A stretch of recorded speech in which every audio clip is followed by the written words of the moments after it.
ஆப்கி அதாலத்துல film star Kangana ரனாவுத் மேல சுமத்தப்பட்ட அடுத்த குற்றச்சாட்டு என்னன்னா எந்த விதமான அடிப்படை இல்லாத ஸ்டேட்மெண்ட்ஸ் தான் கொடுக்கறாங்க. அதுக்கு வாய்ப்பே இல்ல.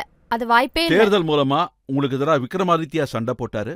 உங்களை எந்த அளவுக்கு கொண்டு போவேன்னா காய்கறி மார்க்கெட்ல காய்கறி ரேட் என்னன்னு உங்களுக்கு மறந்து போயிடுங்கிற அளவுக்குன்னு சொல்லி இருக்கீங்க நீங்க. இங்க பாருங்க, இது my god, I can't believe இவரும் கரண் ஜோஹர் கிட்ட மீட்டிங் பண்ணிட்டு தான் வந்திருக்காரு.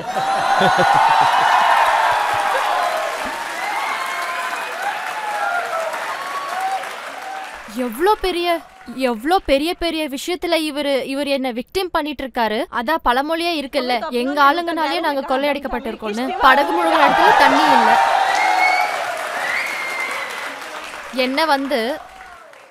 என்ன காங்கிரஸோட ஸ்போக்ஸ் பர்சன் என்ன சொன்னாருன்னா, வெஜிடபிள் மார்க்கெட்ல எல்லாம் பிரைஸ் அதிகமாயிடுச்சுன்னு. மார்க்கெட்ல இருக்கிற பெண்களும் ரொம்பவே ஷாக் ஆயிட்டாங்க.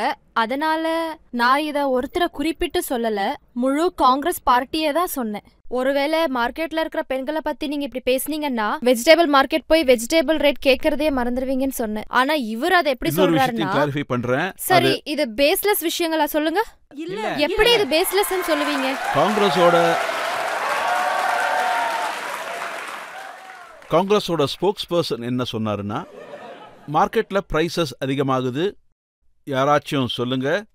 இதோட ஒரு போட்டோ இருக்கு, அந்த போட்டோவை மக்கள்லாம் பார்க்கணும்னு நான் நினைக்கிறேன். இப்ப நான் அதை போட்டு காட்டுறேன். இந்த போட்டோ அவங்க போட்ட போட்டோ இதுதான். இத பத்தி நீங்க சொன்னீங்க, நீங்க சொன்னது சரிதான். இதுக்கு முன்னாடி நான் உங்களுக்கு பாதி தான் சொன்னேன். பாத்தீங்களா மீடியாக்காரங்க, நான் உங்களுக்கு ஒரு விஷயம் சொல்றேன், என்னோட இமேஜ் பர்சனாலிட்டி எல்லாமே கெட்டது இந்த மீடியாக்காரங்கனால தான்.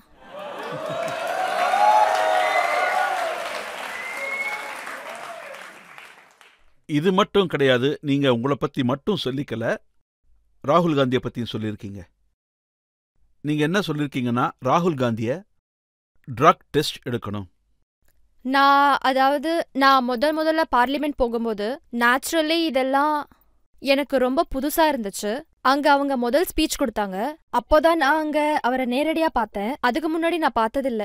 நீங்க நம்பவே மாட்டீங்க, அவரு அந்த இடத்த என்ன நிலைமையாக்கிட்டாரு தெரியுமா?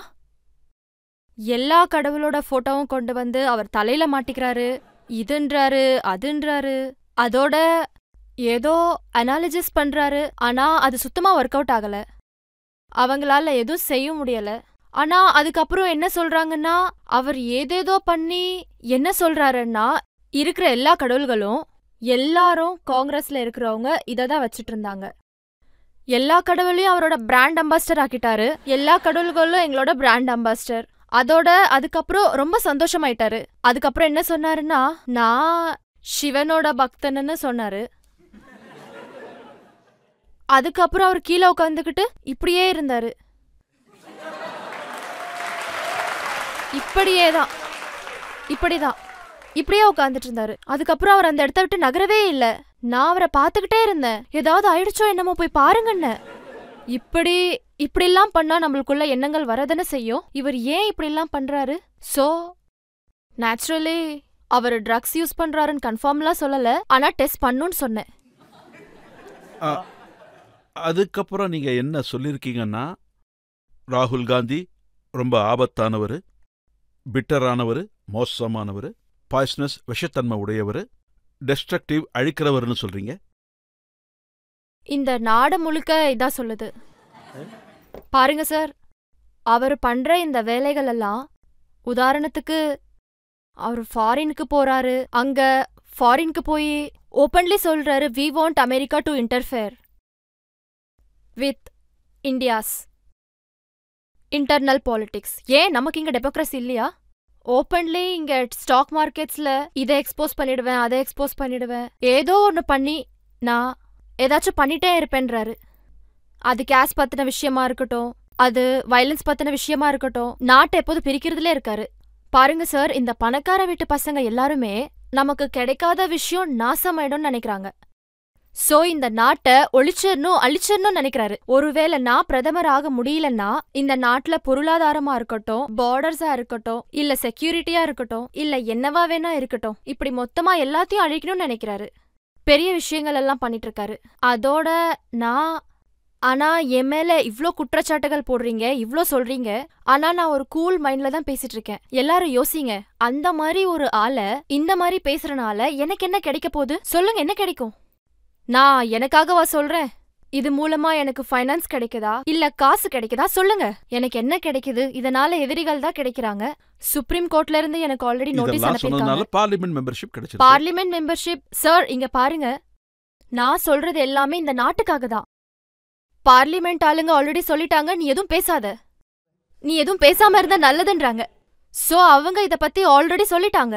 நான் சொல்றது எல்லாமே நாட்டுக்காக தான். நான் ஏதாச்சும் என் உரிமைக்காக சொல்றேனா, எனக்காக சொல்றேனா? என் பார்ட்டிக்காக பேசுறதுக்கு நிறைய பேர் இருக்காங்க, நிறைய பேர் இருக்காங்க, ரொம்ப நல்லாவே பேசுவாங்க. அவங்க என்ன ஸ்போக்ஸ் பர்சன் ஆக்கல சார்.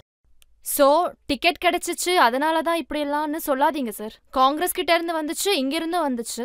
என் ஃபேமிலிக்கும் காங்கிரஸ்க்கும் பெரிய ஹிஸ்டரியே இருக்கு. சோ இந்த மாதிரி பேச்செல்லாம் நான் என்ன நினைக்கிறேன்னா, மக்கள் யோசிக்கணும். நான் சொல்றத விட்டுருங்க, நீங்களா யோசிங்க, அட்வான்ஸா யோசிங்க. நான் ஃபிலிம் இண்டஸ்ட்ரிக்கு எதிரா பேசுறேன், அதுல எனக்கு ஏதாச்சும் நோக்கம் இருக்கா? நாட்டை டேமேஜ் பண்றவங்களுக்கு எதிரா நான் பேசுறேன். எல்லா விஷயத்துக்கும் நான் உங்ககிட்ட காரணமும் சொல்றேன். ஆனா நீங்க என்ன சொல்றீங்க? நான் பேஸ்லெஸ்ஸா பேசுறேன்னு சொல்றீங்க. சொல்லுங்க சார், பாருங்க, நீங்களே நல்லா பாருங்க. பேஸ்லெஸ் சார், நான் பேஸ்லெஸ் விஷயம் சொல்றேன். நீங்க என்ன சொல்லிருக்கீங்கன்னா, நாட்டுக்கு உண்மையான சுதந்திரம் 2014 தான் கிடைச்சது, 1947 நம்ம கிடைச்சது பேருக்கு தான் சுதந்திரம்னு சொல்லிருக்கீங்க. இது எல்லாருக்கும் தெரியும். அதாவது நம்ம சுதந்திரத்துக்கு போராட்டம் நடந்துட்டு இருந்துச்சு. சுபாஷ் சந்திர போஸ்ஜிக்கு அவருக்குன்னு ஒரு கூட்டம் இருந்துச்சு, அண்ட் நேரு அண்ட் காந்திஜிக்கும் ஒரு கூட்டம் இருந்துச்சு. ஒரு பக்கம் அவங்க என்ன சொன்னாங்கன்னா, இவங்க உயிரோட போகக்கூடாது, இவங்க ரத்தம் சிந்தனும், யாராச்சும் சிந்தியே ஆகணும், இவங்க ரத்தம் வெளியே வரலன்னா ஏன் ரத்தமும் வெளியே வரணும். ஆனா இன்னொரு கூட்டம் இவங்கள அன்பால போகணும்னு சொல்லுது. இன்னொரு கேங் இவங்கள அன்பா அனுப்புங்கன்னு சொல்றாங்க. இந்த அளவுக்கு நம்மள நாசம் பண்ணவங்கள அன்பா அனுப்பணுமா? அதோட அந்த லெட்டரை கொடுத்தது யாரு? மவுண்ட் பிட்டன் தான் கொடுத்திருக்கான். மவுண்ட் பிட்டன் இது எல்லாத்தையும் பண்ணிட்டு போறாரு. அதுக்கப்புறம் ஹரிசிங், காஷ்மீரோட ராஜா. அட, இதெல்லாம் நான் ஏன் உங்ககிட்ட சொல்றேன்? நீங்க போய் கூகுள்ல பாருங்க. ஒருவேளை நீங்க ஏன் சொல்றீங்க சார்? ஆனா சுதந்திரம் கிடைச்சது ஒரு பார்ஷியலான சுதந்திரம் தான். சோ இப்படி சொன்னனால என்ன ஆயிடுச்சு? நானும் இதே நாட்டுல தான் இருக்கேன். 2014க்கு முன்னாடி எப்படி இருந்துச்சு எனக்கு தெரியும். நீங்க வேணா என்ன தூக்குல கூட போடுங்க. என்ன இந்த நாட்டுல இருந்து, சொசைட்டில இருந்து வெளியே போக சொல்றாங்க. You are too talented for this industry. So okay, எனக்கு ரொம்பவே எவால்வ் பெர்ஸ்பெக்டிவ் இருக்கு. பல விஷயங்கள்ல சுதந்திரம் இருக்கு. நம்மளோட பிசிக்கல் ஃப்ரீடமா இருக்கலாம், நம்ம பேசுறதுக்கான ஃப்ரீடமா இருக்கலாம், மைண்ட் செட் ஃப்ரீடமா இருக்கலாம், நம்ம எண்ணங்களுக்கும் இருக்கலாம். இங்க பாருங்க, சுதந்திரத்துக்கு இங்க நிறைய ரூபங்கள் இருக்கு. இதுக்காக என்ன தூக்குல போடுறீங்களா? போடுங்க. கெலிலியோவையும் தூக்குல போட்டீங்க, எல்லாரையும் தூக்குல போடுறீங்க, எல்லா யுகத்திலயும் தூக்குல போடுறீங்க, என்னையும் தூக்குல போடுங்க, நான் தயாரா இருக்கேன். இந்த முறையை நீங்க தான் நினைக்கிறேன். இப்போ மக்கள் யாராவது கேள்வி கேட்கலாம், 1-2 கேள்விகள் கேட்கலாம். இன்னும் உங்களுக்கு கல்யாணம் ஆகல, சோ நீங்க கல்யாணத்தை பத்தி என்ன நினைக்கிறீங்க? அதுக்கப்புறம் ஒருவேளை நீங்க கல்யாணம் பண்ணணும்னு நினைக்கிறீங்கன்னா பொலிட்டீஷியனை பண்ணிப்பீங்களா இல்லனா ஆக்டரை பண்ணிப்பீங்களா?